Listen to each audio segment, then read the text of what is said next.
பூலோகத்தை படைக்கும் முன்னர் இன்னார்க்கு இன்னபடி என்று பணிகள் வகுக்கப்பட்டன. யமனுக்கு தண்டனை கொடுக்கும் தொழில் விதிக்கப்பட்டது. ஆனால் சாட்சி வேண்டுமே என்று யோசித்தார் சிவபெருமான். விநாயகரை அனுப்பலாம் என்றால் அப்போதுதான் பாரதம் எழுதி ஓய்ந்திருந்தார். முருகன் முன்கோபக்காரன்.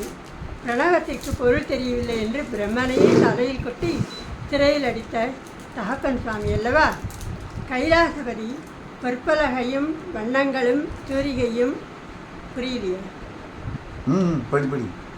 அதாவது அம்மா எனக்கு புரியல சரி நான் சொல்கிறேன் கேளு. அது யமலோகத்தை படைக்கிறதுக்கு முன்னாடி வந்து ஒவ்வொருத்தருக்கும் இன்னென்ன இருக்குது இன்னென்ன நீ இந்த வேலை செய் நீ இந்த வேலை செய்யணும் பரமேஸ்வரன் சொன்னாராம். யமனுக்கு வந்து தண்டனை கொடுக்குற வேலையை கொடுத்தாராம்.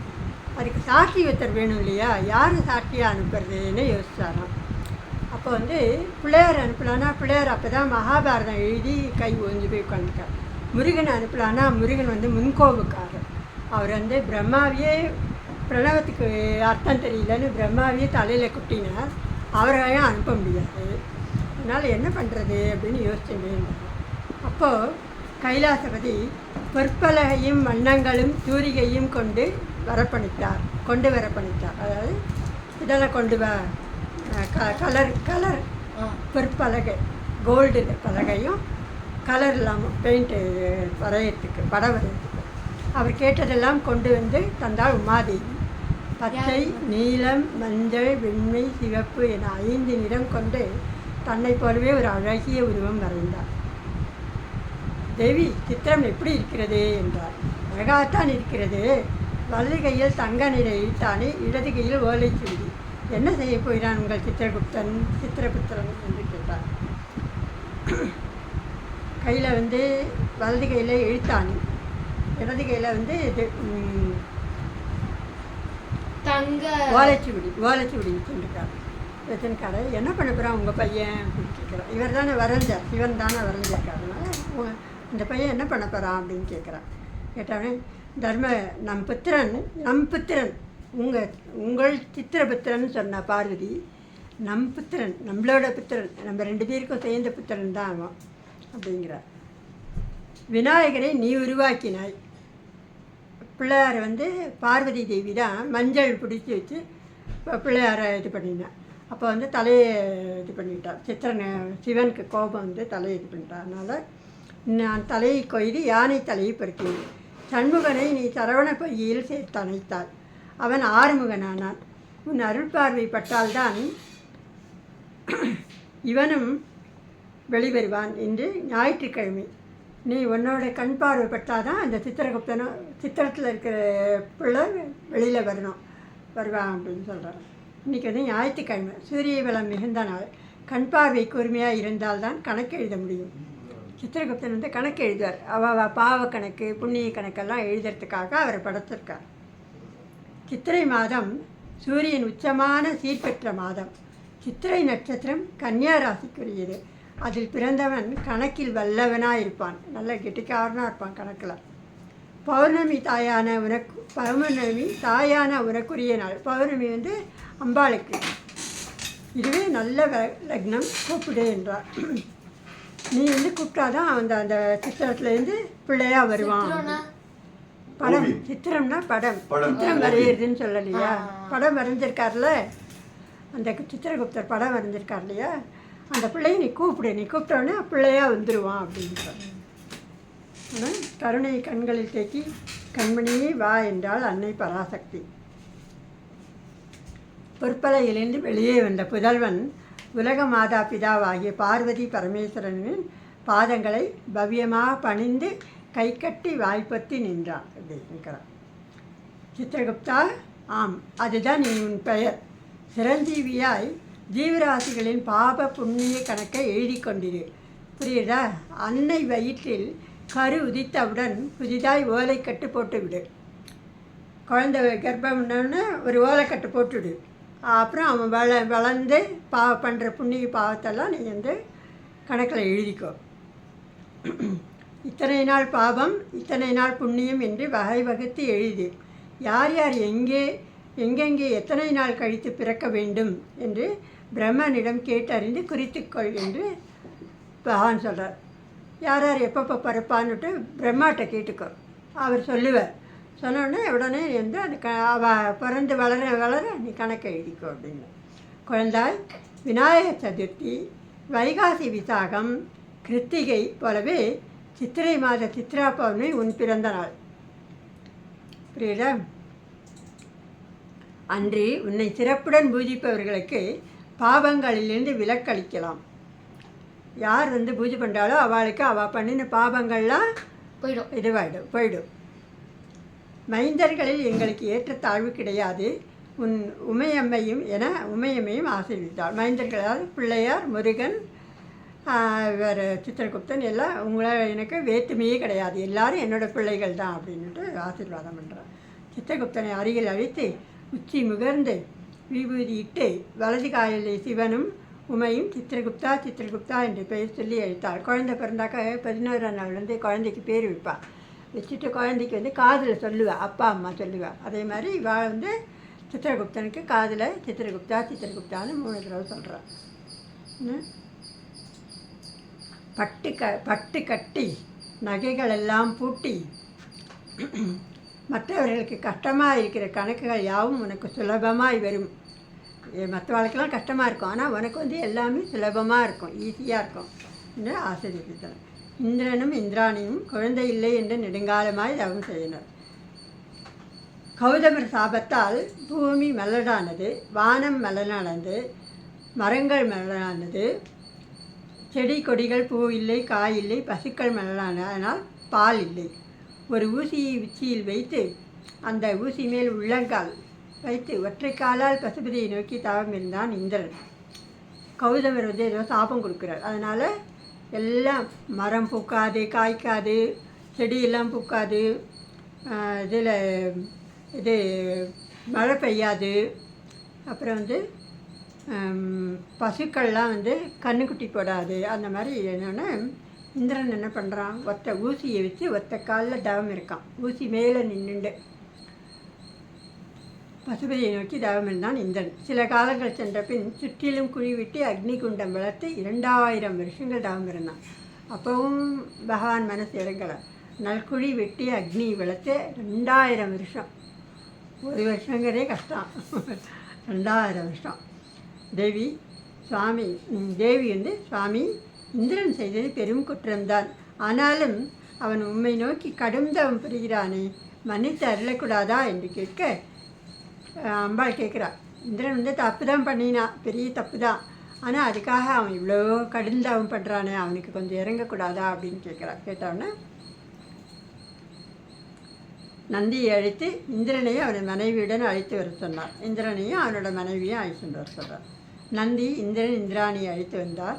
ஈசன் இந்திரனிடம் என்ன வர வேண்டும் என்று கேட்க, சோமசுந்தர பெருமாளே, நாடே மலடாகிவிட்டது, காமதேனு வயிற்றில் பாலன் பிறப்பான்,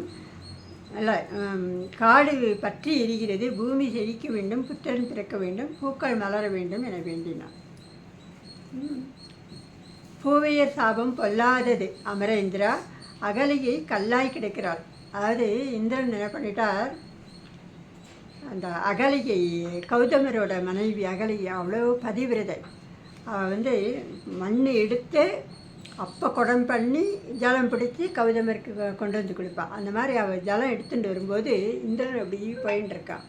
என்ன பார்த்தோன்னே அந்த இவளோட அழகில் மயங்கி அந்த ஜலத்தில் அவன் தெரிகிறான். தெரிஞ்சவுடனே இவன் வந்து இல்லை அப்படி இல்லை போல இருக்கு. அகலிகை வந்து இவர் கௌதமருக்கு குளிக்கிறதுக்கு போவார், ஆற்றுக்கு குளிக்க போவார். அப்போ வந்து இவரை மாதிரி மாறி வந்து அகலிகையோட இது பண்ணும். அவன் நினச்சிப்பா, என்ன இப்போ தானே குளிக்க போனீங்களா, அதுக்குள்ளே வந்துட்டேளே அப்படின்னு கேட்பாள்.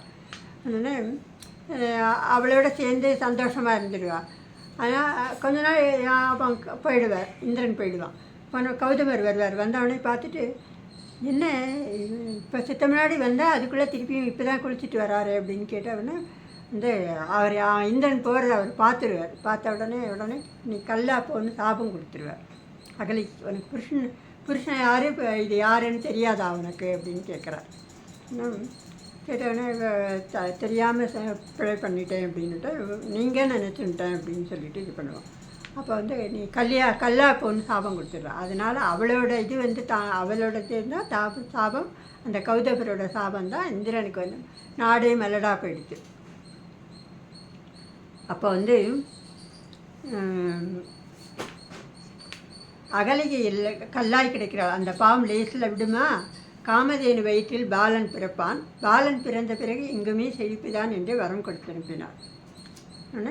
இந்திரன் சென்ற பிறகு காமதேனுவை வரவழைத்து இந்திரனின் கொட்டிலில் ஒரு புத்திரனை ஈன்று பிறகு வா அப்படிங்கிறார். காமதேனு கூப்பிட்டு இந்த பசு கண்ணீரோடு நிற்க, சித்திரை மாதம் சித்திரை நட்சத்திரம் பௌர்ணமி என்று உனக்கு மோட்சம் கிடைக்கும் என்று வரமும் கொடுத்தார்கள்.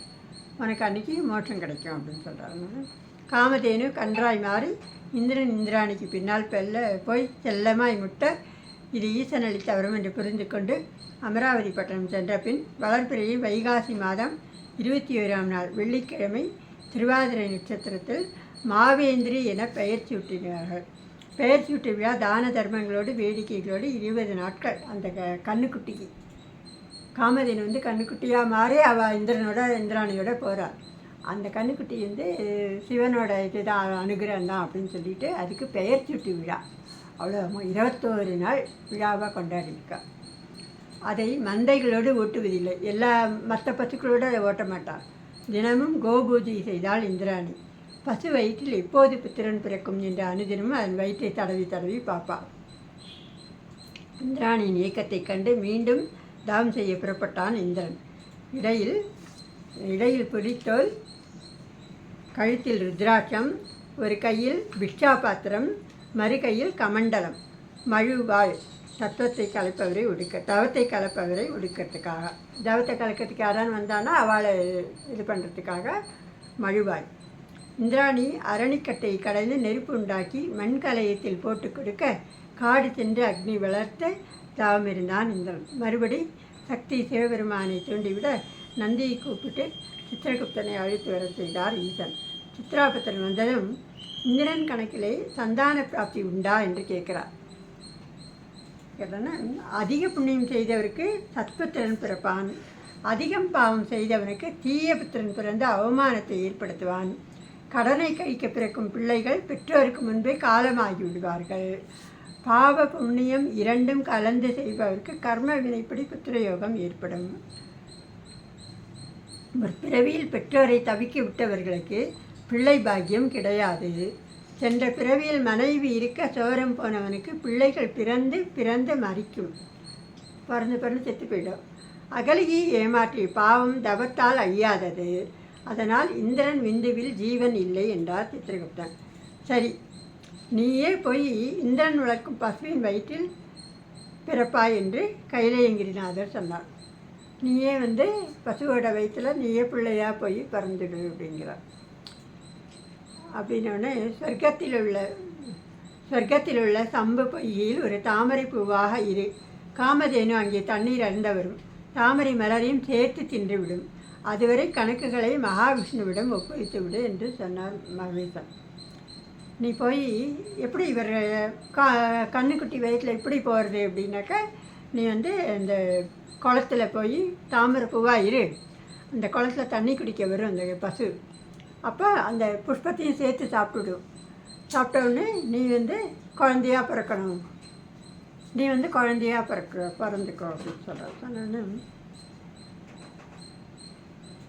அது வரைக்கும் நீ வர வரைக்கும் கணக்கெல்லாம் யார் பாப்பா, மகாவிஷ்ணுக்கிட்ட ஒப்படைச்சிடுன்னு சொல்கிறார். சொன்னோன்னு 1000 பேர் சேர்ந்தாலும் அசைக்க முடியாத சுவடிக்கட்டை திருமாலிடம் கொடுத்து விட்டு ஒரு சிறு குறிப்பு எழுதி கையில் வைத்து கொண்டார் சித்திரகுப்தன். 1000 பேர் சேர்ந்தால் கூட அந்த இதை எடுக்க முடியாதான், எச்ச பண்ணாதான். அதுக்கு அந்த கட்டை கொண்டு போய் மகாவிஷ்ணுகிட்ட ஒப்படைச்சாராம். இது என்ன ஓலை என்று உமை கேட்க, தாயே, எல்லா கணக்கின் தலைக்குறிப்பும் இதனுள் விற்கிறது, இதையும் எழுத்தானையும் நான் யாரிடமும் தரமாட்டேன் என்று பணிவுடன் சித்திரகுப்தன் மறுக்க, ஈசன் விட்டுவிடு, 7 எழுத்தானையும் கொண்டே பிறக்கட்டும். சரி, எதுக்கு நீ இந்த ஓலையும் எழுத்தானையும் வச்சுருக்கேன்னா, இதை நான் யாருக்கிட்டையும் கொடுக்க மாட்டேன், மற்ற ஓலை சுவடியெல்லாம் மகாவிஷ்ணுகிட்ட கொடுத்துட்டேன், இந்த ஓலையும் ஒரு குறிப்பு எழுதி வச்சுக்கிறார், இதை மட்டும் நான் யார்கிட்டையும் கொடுக்க மாட்டேங்கிறார். சரி சரி போனால் பார்த்து எழுத்தானையும் ஒழிச்சு இப்படி வச்சுட்டே குழந்தையாக பிறக்கட்டும் அப்படின்னுறார் சிவன். தாமரை மலரா இந்த சித்திரகுப்தன் முற்றிலும் சுற்றி பார்க்கிறார். ஆஹா, இந்த பொய் எத்தனை பெரியது! அடே அப்பா, எத்தனை ஆழம்! சுற்றிலும் என்ன அழகு, என்ன மனம்! இந்த சம்பவ மலர்களால் வாசனையா? அன்னக்கூட்டங்களும் வாத்துக்களும் நீந்தும் காட்சிதான் என்ன ரம்யமாக இருக்கிறது. பவளக்கொடிகள் நீந்தும் காட்சி என் தண்டிலே சிக்குகின்றது. முத்து பவழம் விளையும் இல்லத்தில் ஜனிக்க என்ன புண்ணியம் செய்திருக்கேன். அதில் முத்து பவழம்லாம் விளையுது அந்த குளத்தில். அப்பேற்பட்ட புஷ்கரணி அது. இந்த குளத்தில் நான் பிறக்கிறதுக்கு என்ன புண்ணியம் பண்ணியிருக்கேனோ அப்படிங்கிறார். அதோ கிழவர்கள் மூழ்கி எழுந்து குமரர்கள் ஆகிவிட்டார். கிழவெல்லாம் குளித்தா குமரர்களாக ஆகிடுறாளாம், சின்னவாளாக ஆகிடுறாளாம். அதோ பொய்கையில் அமிர்தம் கலந்திருக்கிறது போலும். அதோ பலாவும் மாவும் பிஞ்சு விட்டுருக்கு. இத்தனை நாள் ஒன்றுமே பிஞ்சு விட்டலை. இப்போ பலாமரம் மாமரம்லாம் பிஞ்சு விட்டுருக்கு. குழந்தை பிறக்கும் வேளையில் அற்புதங்கள் நிகழும் என்று ஈசன் வரன் கொடுத்திருக்கிறாரு. மல்லிகை, முல்லை, பிச்சிப்பூ, இருவாட்சி எல்லாம் மொட்டு விட்டுருக்கு. 3 பக்கமும் மலையிலிருந்து சிற்றருவிகள் விழுந்து பொய்கையை நிறைக்கின்றன. மலையிலிருந்து ஏலம், கிராம்பு, ஜாதிக்காய், சாதிப்பத்திரி ஆகியவற்றின் வாசனை மலர்களிலிருந்து வருகிறது. இப்படி அதிசயப்படும் வேளையில் இந்திராணி சுபக்கனவுகள் கண்டு பசுவை மேய்ச்சலுக்கு விடுகிறார். அப்போ இதெல்லாம் நடக்கும்போது இந்திராணி கனவு, நல்ல கனவு காண்கிறார். அப்புறம் பசு மேயறதுக்கு அனுப்புகிறார். தண்ணீர் குடிக்க பொய்கைக்கு வந்தது காமதேனு. வாயுவின் பலத்தால் தண்ணீரோடு தாமரை பூவும் உள்ளே போயிட்டு போன நேரம் சூழ் கண்டது. வாளை சுற்றி அடித்தது. வாயில் நுரை தள்ள மயங்கி படுத்து பின் எழுந்து தள்ளாடி நடந்து வந்தது. மாட்டை பார்த்த மங்கையர், நச்சு பிள்ளை திண்டிருக்குமோ, நாகம் திண்டிருக்குமோ, சிங்கம் புலி எதையாவது கண்டு மிரண்டிருக்குமோ அப்படின்னு சொல்லிட்டு திருஷ்டி சுற்றி படுறா அந்த பசுக்கு.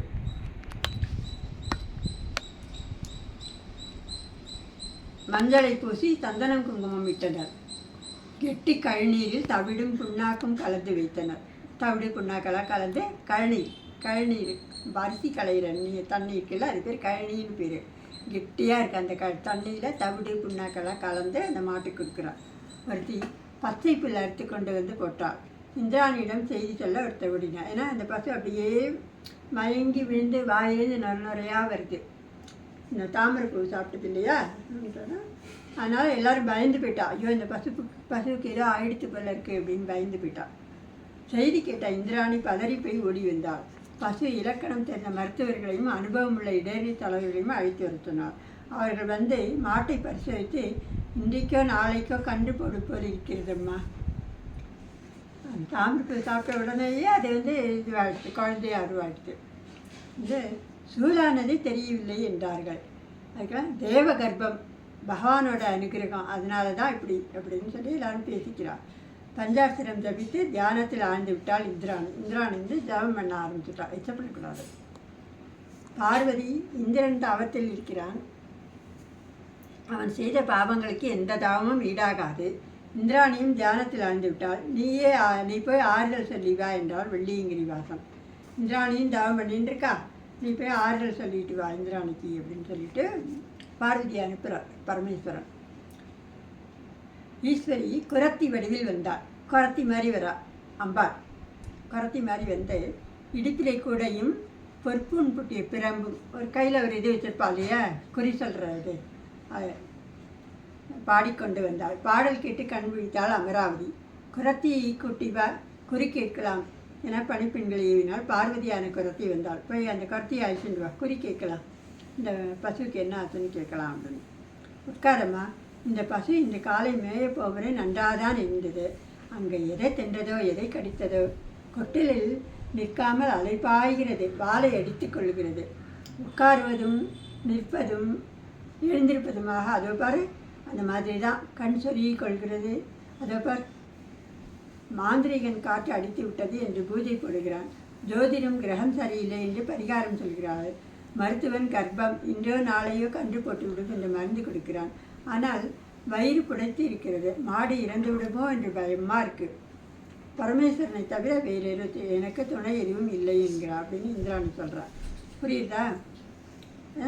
இப்போ கண்ணு போடுன்னு சொல்கிறேன், ஆனால் வந்து வயலாக படுத்துட்டுருக்கு. ஆனால் இந்த கண் வேறு சொல்லிக்கிறது, வாயில் நிற தள்ளுறது, எங்கேயாவது மாடு செத்து போயிடுமான்னு பயப்படுறா. உட்காரம்மா, இந்த பசு இல்லை, பயப்படாதேம்மா, நான் பார்த்துக்கொள்கிறேன். பரமசிவன் தாய்மானவராக வந்து பிரசவம் பார்த்தவராச்சு, அவரை நம்பினவர்களை கைவிட மாட்டார் என்றவர் பகவான் பசுவை தலை முதல் கால் வரை தடவை கொடுத்து சாணியால் பிள்ளையார் பிடித்து தேனை விட்டு தினை மாவி பிசைந்து நிவேதனம் பண்ணிவிட்டு கடை மூடி தியானம் செய்துவிட்டு புத்திரன் வேணுமென்று தபசிருந்தால் பரமசிவன் அருளால் பசு வயிற்றில் புத்திரன் பிறக்கப் போகிறான். கையிலே பொன்னையிடம் எழுத்தானும் கொண்டு பிறக்கப் போகிறான். பொற்குண்டலமும் பூநூலும் போட்டிருப்பான். பிறக்கும்போது தங்க குண்டலம் இருக்கும், பூநூல் போட்டுருப்பான். சித்திரை மாதம் சித்திரை நட்சத்திரம் ஞாயிற்றுக்கிழமை பௌர்ணமி அன்று குழந்தை பிறக்கவில்லை என்றால் நான் குறி சொல்லும் கோலை இனி எடுக்க மாட்டேன். நான் சொல்கிறது தப்பாக போயிடுச்சுன்னா நான் இனிமேல் குறியே சொல்ல மாட்டேன் அப்படிங்கிறார். நான் சொல்கிறபடி நடக்கும் அப்படிங்கிறார்.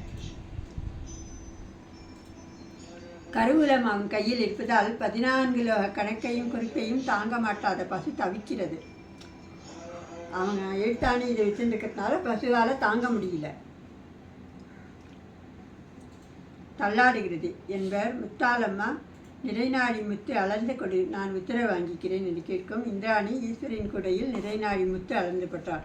நீ எனக்கு முத்து அளந்து கொடு, நான் கிளம்புறேன் அப்படிங்கிறா. சரின்னு இந்திராணி என்று படியால் முத்து அளந்து போடுறாள். குரத்தியாக இருந்த பார்வை சென்ற பிறகு மாட்டு பிரசவம் பார்ப்பவர்கள் மனித பிரசவம் பார்ப்பவர்கள் இதுவரையும் அழைத்தாள். இந்திராணி பசுவை விஸ்தாரமாக மண்டபத்துக்கு கொண்டு வர செய்து 4 பக்கமும் மறைப்பு கட்டினார்கள். கருப்பட்டி கலந்த கழநீரில் பருத்தி கொட்டை அரைத்து வைத்தாள்.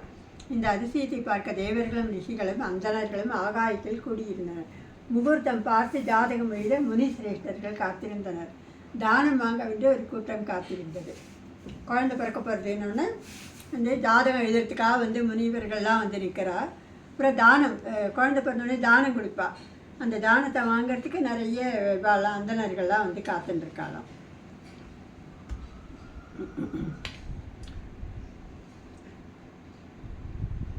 குரத்தியாய் வந்த ஈஸ்வரி குறித்த நாளிகையில் குழந்தை பிறந்தது. குரத்தி சொன்ன மாதிரியே அதே டைமில் குழந்தை பிறக்கிறது. மாட்டின் குழம்பு பட்டு விடக்கூடாது என்று தங்கத்தாம்பாளத்தில் குழந்தையை ஏந்தினார். தங்கத்தாம்பாளம் எடுத்துன்னு வந்து அந்த குழந்தையை இது பண்ணுறார், பிடிச்சிக்கிறார். கீழே விழக்கூடாது, பூமியில் விழாமல். எங்கும் வாத்திய கோஷங்கள். தவம் இருக்கும் இந்திரனுக்கு செய்தி சொல்லி அனுப்பினார். இந்திரன் போய் தவம் இருக்கான்னு இல்லையா, அவனுக்கு செய்தி சொல்லி அனுப்புகிறார். தொப்புள் கொடி அறுத்து சோனை எடுத்து குழந்தையை நீராட்டி பட்டு துணியில் போட்டார்கள்.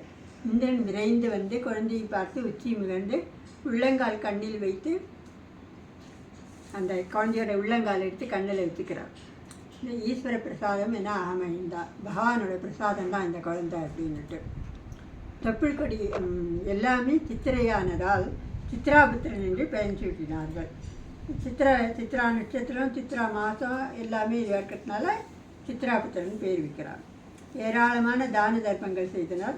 அன்னக்கொடி கட்டி அன்னதானம் செய்தான் இந்திரன். நாடெல்லாம் மழை பெய்து செழித்தது. பாலன் வாழ்க என்று எல்லோரும் குலவிட்டனர். குழந்தைக்கும் பசிக்கும் போது பசுவின் மடி அருகே தாதியர் கொண்டு சென்று பால் குடிக்க சொன்னார்.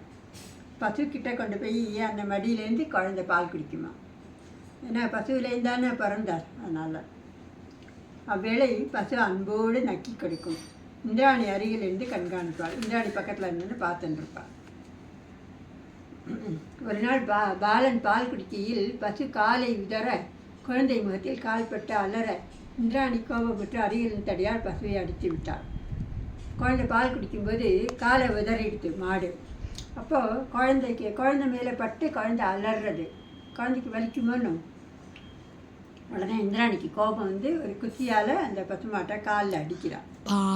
குழந்தையை உள்ளே தூக்கி வந்து சமாதானப்படுத்த முயன்றனை தவிர பசுவை யாரும் கவனிக்கவே இல்லை. பசு கண்ணீர் பெருக, சிவபெருமானே, குழந்தை என்ற பாசம் எனக்கு இல்லையா? புல்லிலிருந்து வந்து என் முழங்காலில் வந்த புழு குழந்தையை தாங்கி இந்த இளம்பற்றி பட்டு துணிக்கு தாவ இருந்து காலை உதிரினேன். எனக்கு வாயா இருக்கிறது இதை எடுத்து சொன்னபடி நீ என்னை அழைத்து கொள்ளும் என வேண்டியது. ஏன் அது காலை உதறித்துனாக்க, அது காலில் ஒரு புழு ஏறித்தான். அந்த புழு வந்து குழந்தை பட்டு துணியில் இருக்கா, அந்த துணியில் ஏறுறதுக்கு பார்த்து தான். குழந்தை இப்படி மடியில் வச்சு இப்படி கொடுப்பா இல்லையா பால் குடிக்கிறதுக்கு. அப்போ அது காலிலேருந்து இந்த பட்டு துணியில் ஏறிடுச்சுன்னா குழந்தைய கடிச்சிடுமோ இல்லையோ, அதனால தான் காலை உதறின்னு. எனக்கு மட்டும் பாசம் இல்லையா, குழந்தை பாசம் இல்லையா, இந்த மாதிரி பண்ணிட்டா அப்படின்ட்டு. சரி எனக்கு வந்து முக்தி கொடுங்கோன்னு கேட்குறது. அந்த பசு அலருது. அடுத்த நிமிஷம் சப்தம் இல்லாமல் அங்கே தேவலோக விமானம் வந்து நாங்கள் காமதேனு அதில் ஏறிக்கொண்டு தேவலோகம் போய் சேர்ந்தது. அப்போ தேவலோகத்துலேருந்து விமானம் வருது. வந்தவுடனே காமதேனு அதில் ஏறிண்டு தேவலோகத்துக்கு போயிடுறது. குழந்தை சமாதானம் விட்டு இறங்க தொட்டிலிட்டு இந்திராணி தாலாட்டு பாடுகிறாள். பெரிய பாட்டாக இருக்குது. குழந்தை நன்றாக தூங்கி எழுந்து விளையாடி பின் பசியால் அழுத போய் தான் மாட்டுது. அப்போ தான் மாட்டை தேடுறா. அது வரைக்கும் மாட்டை பற்றி ஞாபகமே இல்லை யாருக்கும்.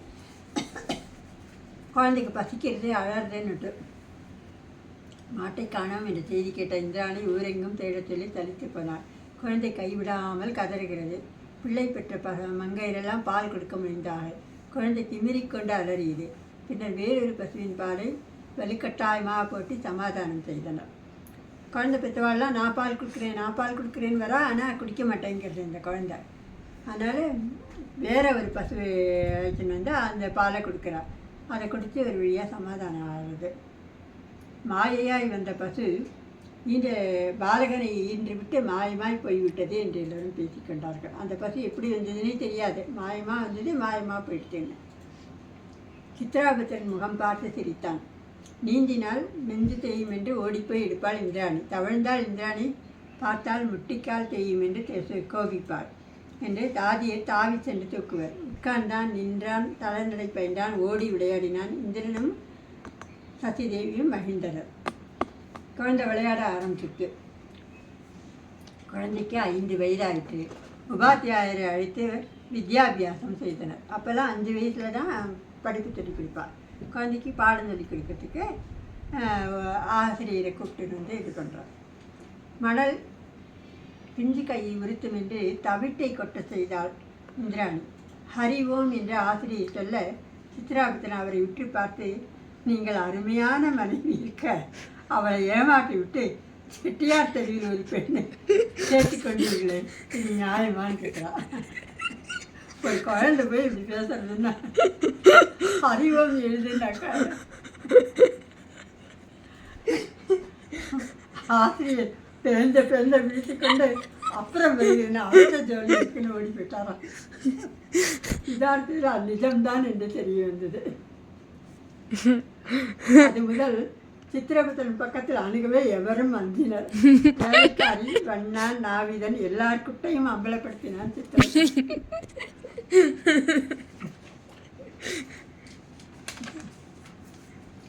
பாடம் சொல்லிக் கொடுக்க எவரும் முன்வரவில்லை. பழைய ஆசிரியர் எங்கு போனார் என்று தெரியவில்லை.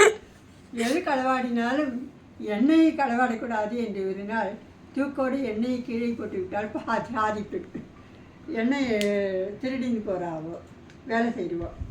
அப்போ எதை களவாடினா எண்ணெய் மட்டும் திருடக்கூடாதுன்னு சொல்கிறார். அதனோட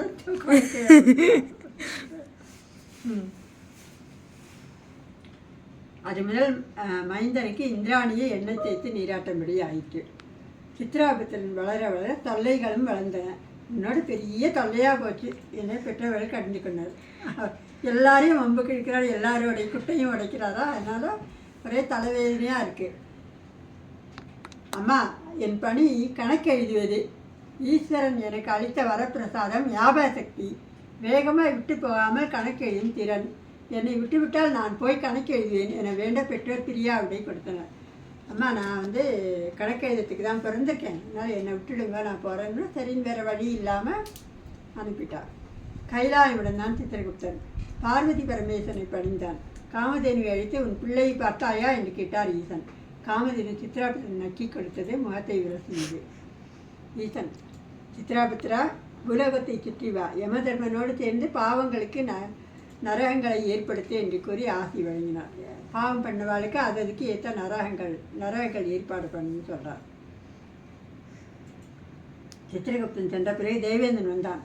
பிள்ளை வரம் கேட்டால் பிரச்சனை பிள்ளையா தந்து விட்டீர்களே என்றான் இந்திரன். நீ எத்தனை பேர்களுக்கு பிரச்சனையாக இருந்திருக்கிறாய், ஒரு பிரச்சனைக்கே இப்படி துக்கப்படுகிறாயே, போ அப்படின்னு அவர் வருத்திட்டார். யமதர்மனும் சித்திரபுத்திரம் கலந்து பேசினர். யமனும் விஸ்வகர்மாவும் அவர்கள் சொன்னபடியெல்லாம் முள்ளான காடுகள், சரளை கற்களான படுக்கைகள், தரைகள், இரும்பு செக்குகள், இரும்பு தூண்கள், செப்பு தூண்கள், அடியிலே குழிவிட்டு நரகம் இது பண்ணுறான். நரகத்தில் அதாவது பாவம் பண்ணவாளுக்கு தண்டனை கொடுக்கணும் இல்லையா, நரகம் இதெல்லாம் இரும்பு செக்கு, அந்த செக்கை இழுக்கணும். அந்தந்த எந்தெந்த பாவத்துக்கு என்னென்ன நரகம்னு கணக்கு இருக்குது. அப்புறம் குழி வெட்டி அதில் அக்னி நெருப்பு எரியும். அதன் மேல் இரும்பு முக்காலி, அந்த முக்காலியில் உட்காத்தி வச்சுடுவா செத்து போனதை விட்டு பாவம் பண்ணவாளுக்கு. விதவிதமான கிடுக்கிகள், கொரடிகள், கொராட்டைகள், பல்ல பிடுங்கிறது, கண்ணை பிடுங்கிறது, மூக்கை பிடுங்கிறது, காதை பிடுங்கிறதுக்காக கொரடைகள் அதெல்லாம் வச்சுட்டு, அப்புறம் சகதி குழிகள், ஒரே சகதியாக இருக்கும், குழியாக இருக்கும், அதில் போட்டுருவா. அப்புறம் மேலே நூற்பாலங்கள், அது மேலே நூலால் கட்டின பாலம், காலை வச்சா அந்த பாலம் அதுக்குள்ளே விழ வேண்டியதுதான். அட்டை குழிகள், அது அட்டையெல்லாம் நிறைய இருக்கும், அந்த அட்டை வந்து ரத்தத்தெல்லாம் உறிஞ்சு.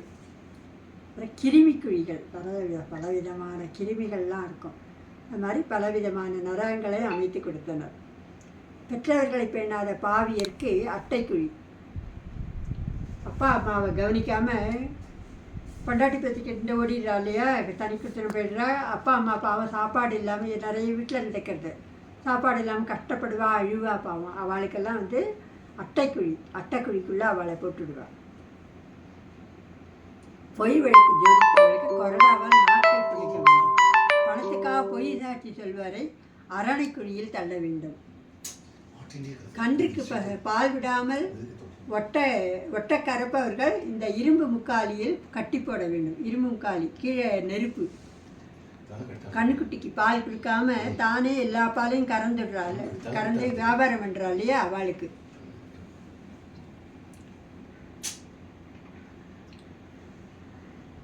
அனல் தகிக்கும்போது தான் பசுவின் தாவும் கண்டின் தவிப்பும் புரியும். மனைவிக்கு கணவனுக்கு துரோகம் செய்பவரை இந்த பழுக்க காய்ச்சிய இரும்பு செப்புத்தூணில் கட்டி போட வேண்டும். இரும்பு செப்புத்தூண், அதில் பழுக்க காய்ச்சி அப்படி தக நெருப்பு மாதிரி இருக்கும் அந்த தூண், அதில் கட்டி போட்டுருவா.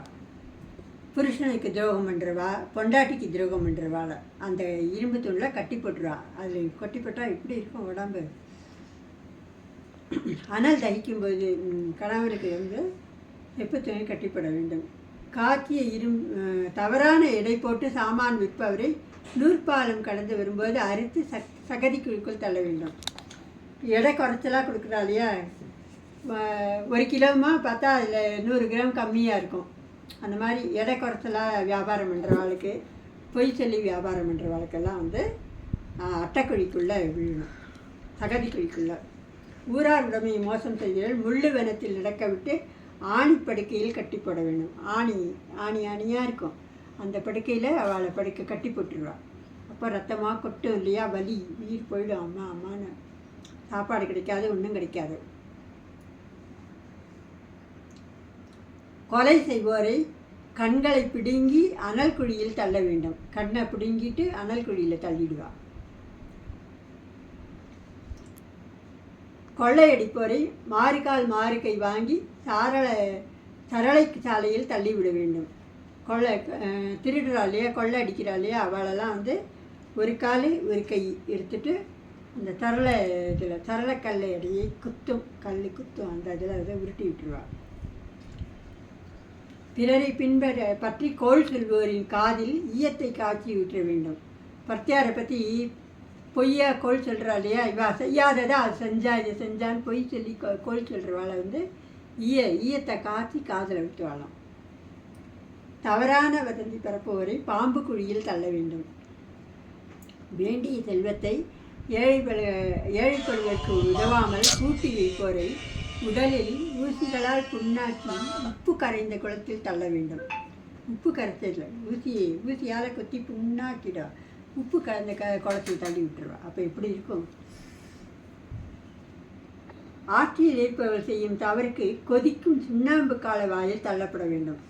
மந்திரியெல்லாம் இருக்காங்க இல்லையா, அவங்கெல்லாம் ஜனங்களை ரொம்ப இது பண்ணுறாங்க இல்லையா, அவங்களெல்லாம் சுண்ணாம்பு கால வாயில் போட்டுருவாங்களாம். இப்படி பலவாறாக பாவங்களுக்கு தண்டனைகளையும் புண்ணியங்களுக்கு தக்கபடி சொர்க்க போகங்களையும் குறித்து கொண்டார் சித்ராபுத்தன். மார்க்கண்டேயருக்காக பாசக்கயிறு வீச அது லிங்கத்தையும் பற்றி இழுக்க சிவனால் உதைப்பட்டு பாதாளம் போய் விழுந்தான் யமன். மார்க்கண்டேயருக்கு 16 வயசில் செத்து போயிடுவார்னுட்டு இது கொடுக்குறாரு இல்லையா? அப்போ சிவனை போய் கட்டிக்கிறார் மார்க்கண்டேயர் சிவலிங்கத்தை. அப்போ யமன் வந்து பாசக்கயிறு மார்க்கண்டேயன் மேலே போடும்போது சிவலிங்கத்தையும் சேர்த்து இழுக்கிறார். அதனால் சிவன் என்ன பண்ணுறார், காலால் இட்டி உதச்சிடுறார் யமனை. யமன் போய் இதில் போய் விழுந்துடுறான், பாதாள லோகத்துக்கு போயிடுறான் யமன். அதனால் என்னாச்சு, சாவே கிடையாது, யாருமே செத்து போக மாட்டான். யமன் இருந்தால் தானே உயிரை பிடிப்பான். யமன் பாதாள லோகத்துக்கு அனுப்பிட்டாரோ இல்லையோ, அதனால் யாருமே சேர்க்க மாட்டான். யாருமே சாலைன்னா எப்படி கணக்கு எழுத முடியும்? அவளுக்கு தண்டனை கொடுக்க முடியாது, ஒன்றும் முடியாது. அதனால் என்னாச்சு, பூமி மேலே குழந்தைகள் பிறந்துட்டே இருக்கு, எல்லோரும் வளர்ந்துட்டே இருக்கா, யாருமே சாகலைன்னா அப்போ பூமிக்கு ரொம்ப பூமாதேவிக்கு பாரம் ஜாஸ்தி ஆகிட்டது இல்லையா? எதுக்கு அப்படி பண்ணுற, அப்படி பண்ணாத, ஒரே பாரமாக பூமாதேவிக்கு தாங்க முடியல. ஐயோ பாரம் தாங்க முடியல, பாரம் தாங்க முடியலன்னு பூமாதேவி தவிக்கிறான். நீ வந்து பிரம்மா கிட்ட போய் சொல்கிறா, நீ வந்து படைப்பு தொழிலை நிறுத்திடு, நீ இனிமேல் யாரையும் படைக்காத அப்படிங்கிறா. அப்போ பிரம்மா தேவர்களுடன் மகாவிஷ்ணுவுடன் சென்று பிரார்த்திக்க விஷ்ணு எல்லோரும் கைலாயம் சென்று சிவபெருமானிடம் முறையிட்டனர். எல்லாருமா போய் மகாவிஷ்ணு பிரம்மா எல்லாருமா போய் சிவபெருமான்கிட்ட போய் சொல்கிறா. சொன்னவொடனே சிவன் யமனை உயிர்ப்பித்து சித்திரகுப்தனிடம் கொடுத்த ஆயுள் வளரும் உடனே அவரை யமனை வந்து பாதாள லோகத்திலிருந்து மீட்டு அவருக்கு உயிர் கொடுத்துறார். கொடுத்து நீ வந்து சித்திரகுப்தன்கிட்ட வந்து கணக்கை மாற்றிக்கோ அப்படின்னு சொல்கிறார்.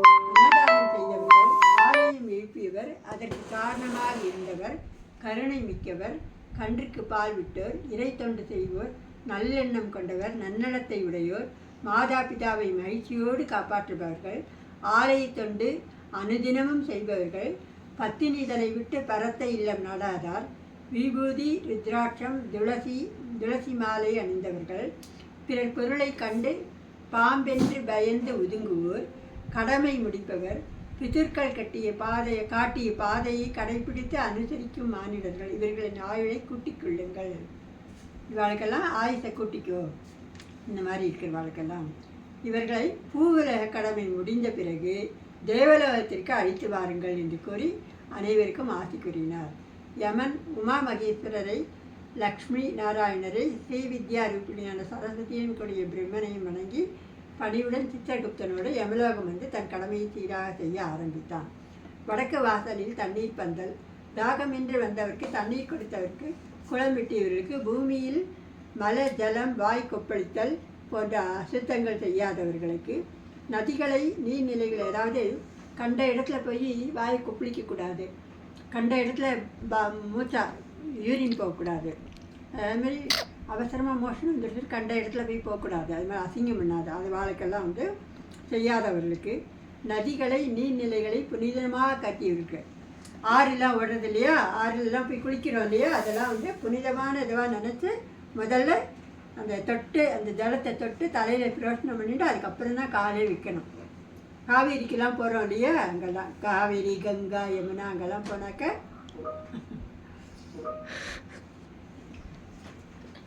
ஆலயங்களில் பக்தியுடன் அபிஷேக நீர் கொண்டவருக்கு அந்த வாசல் வழியே வந்து தண்ணீர் சாப்பிட்டு இளைப்பாற செல்ல அனுமதி உண்டு. அதற்கு கைலாச வாயில் என பெயர்.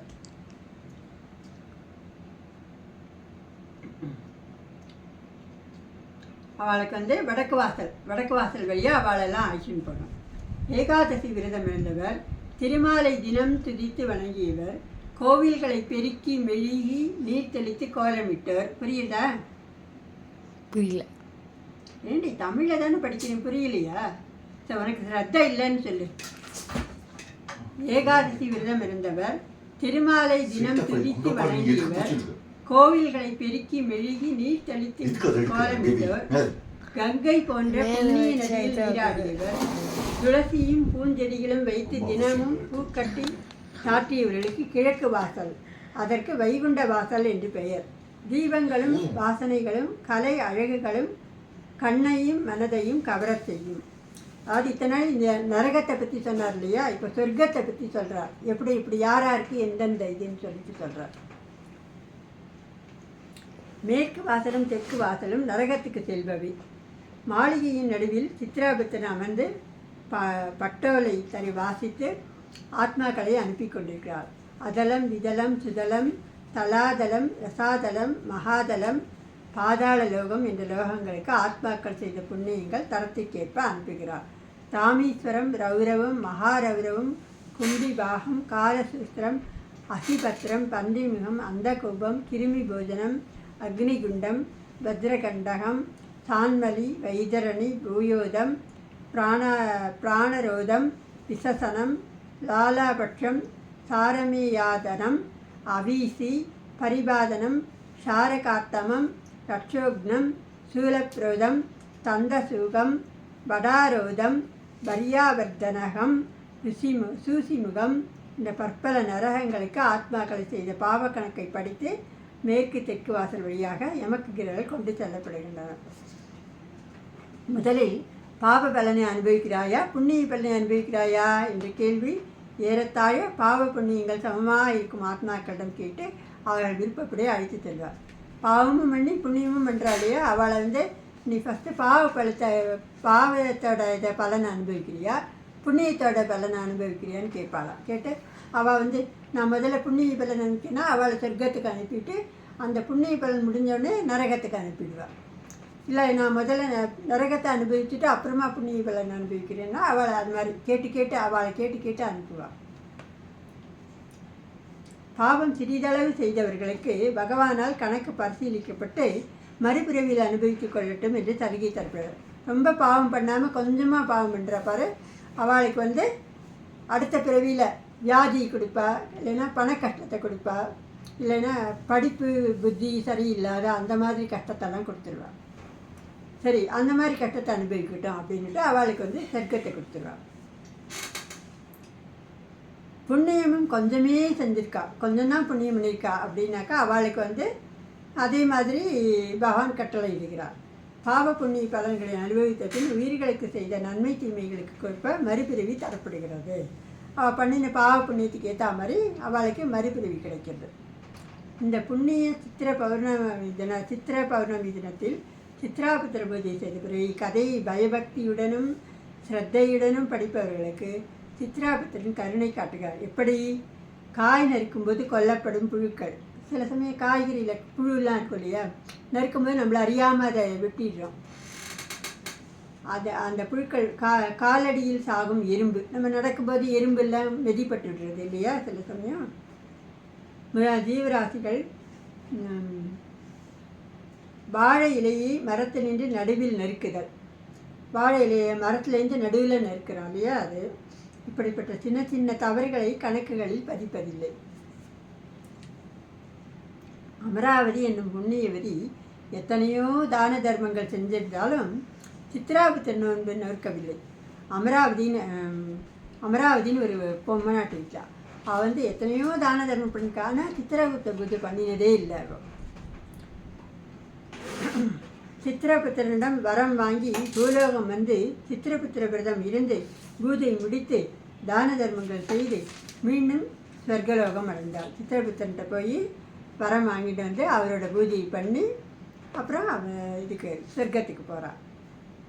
இந்த சரித்திரத்தை படித்தவரும் கேட்டவரும் படிப்பிக்க செய்தவரும் பூலோகத்தில் தீர்காயுடன் சகல சௌபாகியங்களுடன் வாழ்வார். பெண்கள் தீர்க்க சுமங்கலியாய் நோய் நொடியின்றி புத்திரபௌத்திராதிகளுடன் 16 பேர்களும் பெற்று சிறப்புடன் வாழ்வார்கள். அப்புறம் சொர்க்கமா நரகமா? படிப்பு வரவில்லை, முரட்டுத்தனம், கோபம் அதிகம், எல்லாரிடமும் சண்டை. தாய் கவலைப்பட்டாள். சித்திரகுப்தா, இவன் கணக்கை நீ எழுதி முடித்த புது ஓலைக்கட்டு போடுவாயோ, இல்லை இங்கேயே நரகம் ஆரம்பித்து விடுமோ என்று தினமும் புலம்புவாள். பிள்ளை ரொம்ப மோசமாக இருக்கான், புரியுதா? அப்போ மகன் காரணம் கேட்டார். சித்திரகுப்தாய் நமக என்று தினமும் சொல்லி கொண்டு வா, சித்திரகுப்தா நமக்கு நல்வழி காண்பிப்பார் என்றால் தினமும் அதே போல் சொல்லி வந்தான். தினம் சித்திரகுப்தாய் நமகான்னு சொல்லிகிட்டே இரு, உனக்கு சித்திரகுப்தர் நல்ல வழி காண்பிப்பார்னு சொல்கிறார். சிறுவன் பெரியவனானான். அவன் வயதோடு கெட்ட பழக்கங்களும் வளர்ந்தன. ஆனால் சித்திரகுப்தாயனமே என்று சொல்வதை நிறுத்தவில்லை. தாயின் போதனையாற்ற அதை மட்டும் சொல்லுவான், ஆனால் இல்லாத கெட்ட பழக்கங்கள்லாம் அவனுக்கு இருக்குது. சித்திரகுப்தன் யோசித்தான். உலகில் சிவன், விஷ்ணு, பிரம்மன், இந்திரன், சக்தி, முருகன், விநாயகர் இப்படி ஏராளமான தெய்வங்கள் இருக்க விடாமல் நம் பெயரை தினமும் உச்சரிக்கிறானே. இவன் வருஷத்துக்கு 365 வீதம் 10 வயசுலேருந்து சொல்கிறான். தற்போது இவனுக்கு 52 வயசாகிடுது. இதுவரை 15,000 நாமாவளிக்கு மேல் என் மேல் சொல்லிவிட்டான். தினம் ஒரு தடவை சொன்னாக்க கூட இத்தனை வருஷமாக சொல்லிகிட்டு இருக்கான் இல்லையா. அதனால் 52,000 நாமாவளிக்கு மேலே வந்துடுச்சு. இவனது ஏட்டை புரட்டுவோம்னு எடுத்து பார்த்தாக்க அவனுக்கு 1 வாரத்தில் மரணம் என்றிருக்கிறது. 1 வாரத்தில் அவன் செத்து போயிடுவான்னு அந்த ஏட்டில் இருக்குது. அவனது கனவில் போய், அப்பனை, நீ செய்யாத பாவம் இல்லை, உன் ஆயுள் முடிய 7 நாட்களே உள்ளன. தினமும் என் நாமாவை மட்டும் உச்சரித்து வந்த உன்னை நரகசித்தை அனுபவிக்க செய்ய எனக்கு வேதனையாக இருக்கிறது. உன் மூதாதையர் உனக்கு கழித்த நிலத்தில் ஒரு குளம் விட்டு ஆழமாக நீர் வரும்படியாக ஈரமும் பகலும் வேலை செய்து குளத்தை வெட்டி மூடி ஒரு மாடு நீர் அருந்தினால் 3.25 நாளைக்கு சொர்க்கவாசம் உண்டு. பசுவின் உடம்பில் 33 கோடி தேவதைகளும் வாசம் செய்கின்றனர். நிறைய மாடுகள் தண்ணீர் கொடுத்தா அவனுக்கு சொர்க்கவாசம் நிரந்தரமாக கிடைக்கும். அவன் பண்ணாத பாவம் கிடையாது. ஆனால் தினமும் சித்திரகுப்தாயனமான்னு சொல்லிட்டு இருக்கான். இது வரைக்கும் 15,000 நாம சொல்லிட்டான். அதனால் உட்காந்துக்க, நீ கேளு. அதனால் நீ என்ன பண்ணுற, உங்களோட மூதாதையர் கொடுத்த நிலத்தில் ஒரு குளம் விட்டு அதில் தண்ணி வரும். ஒரு மாடு தண்ணி குடிச்சதுன்னா 3.25 நாள், அதாவது 2.5 மணி நேரம் சொர்க்கவாசம் அனுபவிக்கலாம். நிறைய மாடு தண்ணி குடிச்சதுனாக்க நீ நிரந்தரமாக அங்கேயே சொர்க்கத்திலேயே இருக்கலாம் அப்படின்னு சொல்கிறான். சொன்னோன்னே, முதலில் சொர்க்கவாசம் அனுபவிக்கிறாயா நரகவாசம் அனுபவிக்கிறாயா என்று யமன் கேட்டார். முதலில் சொர்க்கம் என்று சொல்லிவிடு, என்ன முதல்ல எனக்கு சொர்க்கம் வேணும்னு சொல்லிவிடு அப்படிங்கிறான். முருகன் எழுந்தான். சித்திரகுப்தர் கனவில் கூறியபடி ஏராளமான ஆட்களை வைத்து நிலத்தின் நடுவில் குடம் வெட்டினான். இரவு பகல் ஏராளமான ஆட்கள் வேலை செய்யும். குளத்தில் பொட்டு தண்ணீர் வரவில்லை. எல்லாம் பாபா வினை.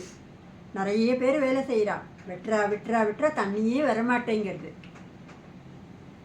நாட்கள் 6 முடிஞ்சு விட்டது. இன்னும் 7வது நாள் இவன் செத்து போயிடுவான். 1 வாரம் தான் இருக்குது. அதில் 6 நாள் முடிஞ்சு போயிடுச்சு. இன்னும் 1 நாள் தான் இருக்குது. ஒரு ஓரத்தில் மிக மெல்லிய ஊற்று சிறந்தது. முரடன் மகிழ்ந்தான். மாடு வர வேண்டுமே, ஐயோ மாடு வரணுமே, ஒரே ஒரு சின்ன இதில் கொஞ்சோண்டு தண்ணி வருது, மாடு வந்து குடிக்கணுமே அப்படின்னு பார்க்குறான். அப்போ சித்திரகுப்தனே மாடாக வராறான். சித்திரகுப்தன் மாடாக வந்தார். குளக்கரையில் நின்று மா என்று குரல் கொடுத்தார். இந்த மாவுக்கு இங்கே நீர் இருக்கிறது வாருங்கள் என்று பொருள். கத்தின உடனே எல்லா மாடும் ஓடி வந்துடுச்சு. அதே சமயம் நெஞ்சுவலி என்று சாய்ந்த குளம் வெட்டியின் உயிரும் பிரிந்தது. அந்த மாடுகள்லாம் வந்த உடனேயே இவனோட உயிர் போயிடுச்சு. யமப்பட்டணம். யமதர்மன் முன் குளம் வெட்டி நிறுத்தப்பட்டிருக்கிறான். அந்த குளம் வெட்டினவன் யமதர்மன் முன்னாடி நிற்கிறான். சித்திரகுப்தா, இந்த ஆத்மாவின் பாவ புண்ணிய கணக்கை சொல்லு அப்படிங்கிறார் யமதர்மன். சித்திரகுப்தன் ஏடுகளை புரட்டி விட்டு, இவன் பெரும் துராத்மா, ஒரே ஒரு புண்ணியக்காரம் செய்திருக்கான். ஜீவன் பிரியமன் ஒரு குளம் வெட்டி இருக்கிறான். ஒரே ஒரு மாடு அதில் தண்ணீர் குடித்திருக்கிறது என்று உதட்டை பிரிக்கிறான் சித்திரகுப்தன். 3.25 நாளைக்கு அவனுக்கு சொர்க்கவாசம் உண்டு. முதலில் சொர்க்கவாசம் அனுபவிக்கிறாரா நரகவாசமா என்று கேட்கிறார் யமன். முதலில் சொர்க்கவாசமே அனுபவிக்கிறேன் என்றான் முரடன். உடனே அவன் சொர்க்கத்திற்கு அனுப்பப்பட்டான். தினமும் அங்கே தண்ணீர் ஊற ஊற மாடுகள் வந்து நீர் குடிக்கலாயின. முரடனின் புண்ணிய கணக்கும் ஏறிக்கொண்டே இருந்தது. சொர்க்கத்திலேயே சுகமாக இருக்கிறான். எல்லாம் இதனால் சித்திரகுப்தரின் அருளினார். தினமும் சித்திரகுப்தாய நம நீ தினமும் சொல்லி நமஸ்காரம் ஒரே ஒரு தடவை சொல்லி போகிறோம். சித்திரகுப்தாய நமஹ. அவர் மட்டும் கனவில் உபாயம் சொல்லித்தராவிட்டால் முரடன் எத்தனை கொடூரமான நரக வேதனை அனுபவிச்சிருப்பான். அவன் எவ்வளவு பாவம் பண்ணியிருக்கான். சித்திரகுப்தன் தான் வந்ததின் காரணம் அவரை நம்பியே நாமம் உருவிவிட்டதால் தானே. எவரும் முறைப்படி ஒரு கடவுளையாவது பூர்ணமாக நம்பி வழிபட்டு வந்தால் சித்திரகுப்தர் அருளும் கட்டாயமாக கிடைக்கும். சித்திரகுப்தன் தான் இல்லை, ஏதான ஒரு சாமியை நம்ம டெய்லி சொல்லி நமஸ்காரம் பண்ணணும். சரியா? எந்த சுவாமியாக இருந்தாலும் சரி, முருகனோ சிவனோ விஷ்ணுவோ கிருஷ்ணரோ ராமரோ யாரான ஒருத்தர் சொல்லி டெய்லி நமஸ்காரம் பண்ணி மகாவிஷ்ணு நமோ நமக, பரமேஸ்வராய நமோ நம, ஏதாவது ஒன்று, வெற்றிவேல் முருகனுக்கு அருகுரகரா, ஏதாவது ஒரு நாமத்தை சொல்லி நமஸ்காரம் பண்ணணும் டெய்லி. சித்திரகுப்தன் அருள் கட்டாயம் கிடைக்கும். சித்திரகுப்தனுக்கு காஞ்சிபுரத்தில் தனி கோவிலே இருக்கிறது. இந்திரன் சித்ரா பௌர்ணமி அன்று அங்கு வந்து பூஜை செய்வதா ஐதீகம். அங்கு சித்திரகுப்தனுக்கு சித்ரா பௌர்ணமி அன்று காலையில் மகா அபிஷேகமும் மாலையில் திருக்கல்யாணமும் நடைபெறுகிறது. சித்திரகுப்தனின் மனைவி பெயர் ஸ்ரீ காணாம்பினி தேவி. சித்திரகுப்தனின் அதிதெய்வதை கேது. சித்திரகுப்தனை பூஜிப்பதால் கேதுவின் உபாதைகளிலிருந்து விடுபடலாம். நாமும் முறைப்படி சித்திரகுப்தர் விரதம் இருந்தால் அவரின் எல்லையின் கருணைக்கு பாத்திரமாவோம். சித்திரகுப்தாய நமோ நமः, சித்திரகுப்தாய நமோ நமः, சித்திரகுப்தாய நமோ நமः.